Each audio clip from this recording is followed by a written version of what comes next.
I'm Dan Pickar with Eastmans Hunting Journals. Today we're going to learn how to tie the sheet bend.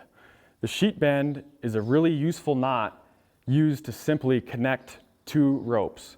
Usually it works the best with two different size ropes. This knot could be used for tent lines. If you have two odd pieces of rope and you need to connect them to make one rope, this is the knot you want to use. So you take your big end and you make a loop. You don't have to have that much of a tag end. You take your small rope and you go up through the loop, around the back side, and then back through, tucked underneath your small rope. And this also is very important on how you tighten it down. You have to be careful. You don't want the small rope to slide down over the big loop like that and tighten. Otherwise you'll lose the integrity of the knot. You got to keep that small rope up top, pull on that small rope, just like that.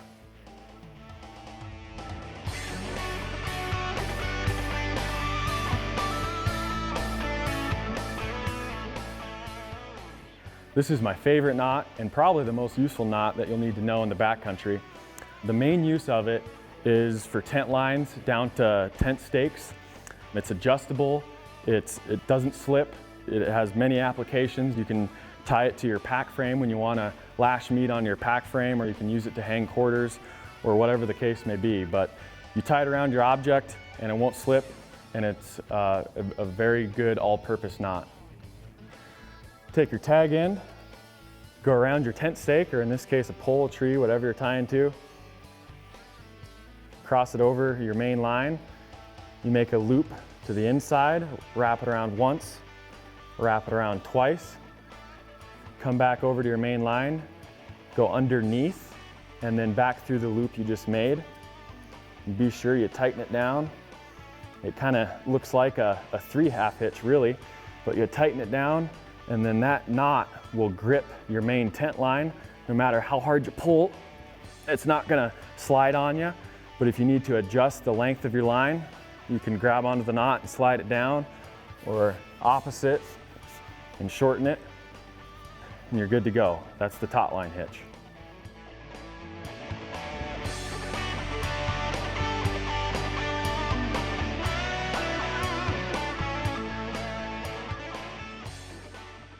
This is one of the most useful knots out there.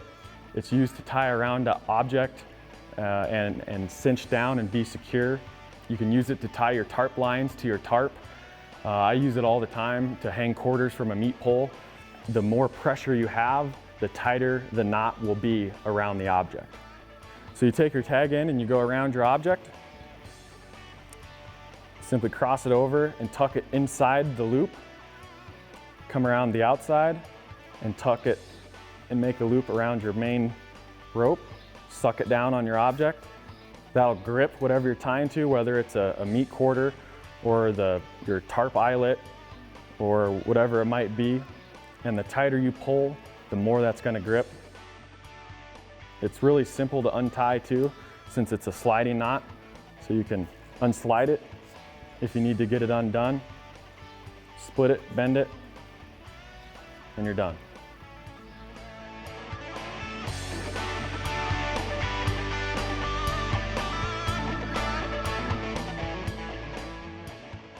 This knot can be used to tie around a pole, to start a square lashing, to start any lashing for that matter. And it can be used to grip a pole or a stake or whatever you're tying it to, and it won't slip. All right, you take your tag end of your rope, throw it over the rail that you're tying to, usually a tree or whatever. We used to tie these a lot in Boy Scouts when we were setting up wall tents to hold the walls up. So you make your X, cross it over, 2 wraps around, and then your tag end comes up from below and you tuck it through. Just like that, you pull it tight. This knot is strong if you want to pull it on the tag end, if you want to do it in the middle of your rope, or if you want to do it on your object end. It won't slip either way. Obviously it slips a little bit on this metal pole, but it's a real secure knot. It can be a little hard to untie unless you tie it with a quick release. You tie it the same way, 2 wraps around, make your X, Do a little more here. And then you tuck your tag end through. And leave it like that. Tie up your wall tent. And you leave that all weekend. It's real cold out. Come back to untie it, and all you have to do is pull down on your tag end, and it's untied.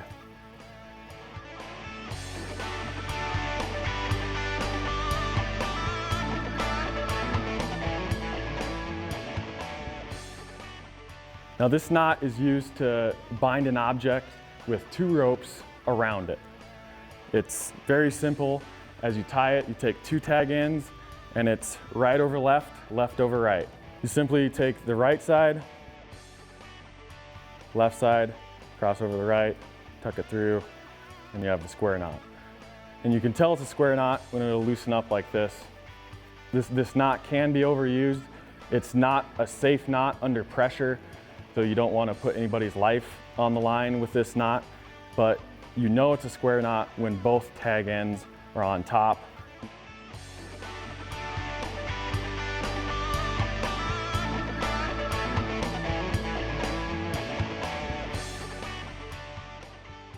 I don't use this knot too often in the backcountry, but it's a very important knot and an absolute necessary knot to know how to tie if you're ever in a rescue situation or need to tie a loop that's fixed around something. You take your rope, put it around your waist.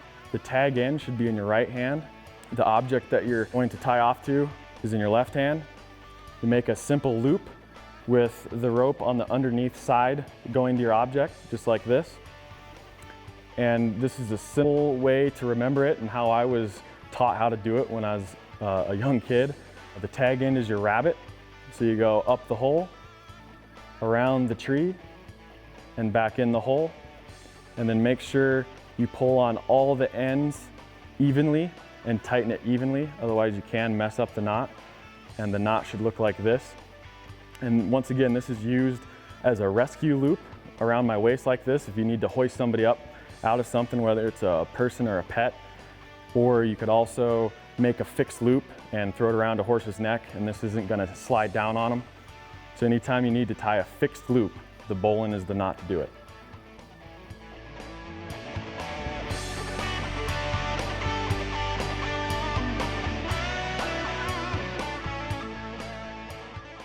Today, we are going to learn how to tie the hitching knot, or how to tie your horse to a hitching rail.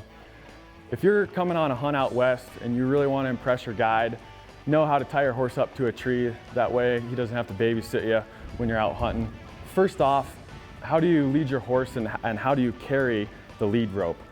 The first thing you might want to do is coil it up and carry your lead rope like that as you're leading your horse. That is, in fact, really dangerous. If that horse pulls back, you can get your fingers caught. That's how you lose a finger. So you do not want to make coils in your lead rope and lead your horse like that. That's a no-no. You always want to take your lead rope and put it in a bunch like that. So if you're hiking down the trail and that horse pulls back, it just pulls out of your hand and you don't lose your fingers. This is a really simple knot. It's basically a slip knot. So let's cut to the chase. All right, so you just got off your horse. Say you have some elk spotted, you gotta tie your horse up, come up to your tree, make a wrap around from right to left, take your tag in and go underneath both, pull up through, suck that down tight, put a little insurance in there if you got a wily horse, tie them high and tight. That way they won't put their front leg or get themselves in trouble with their lead rope, and you'll come back to a safe and happy horse. It's a quick release, it's simple, it's easy, and you're done.